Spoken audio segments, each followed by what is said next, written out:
আজকের অনুষ্ঠানে প্রধান অতিথি সহ নেতৃবৃন্দ, আমি দুটি কথা বলতে চাই।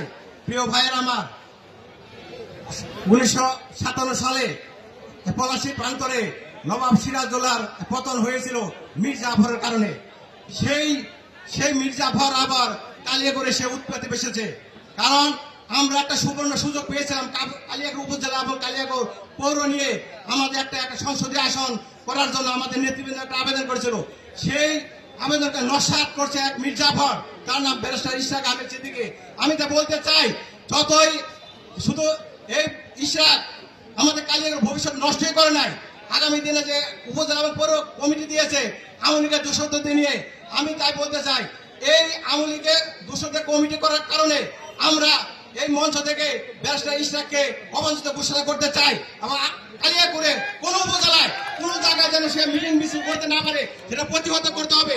প্রিয় সাংবাদিক ভাইরা এবং আজকের অনুষ্ঠানে যারা কষ্ট করে এসেছেন সবাইকে ধন্যবাদ জানাই। আমি আরো একটা কথা বলে শেষ করতে হবে। আজকে এই মঞ্চে যারা বসে আছে তারাই হলো প্রকৃত বিএনপি। আমি অন্য কোনো বিএনপি দেখতে চাই না। আজকে এই মঞ্চে যারা আছে তারা প্রকৃত বিএনপি।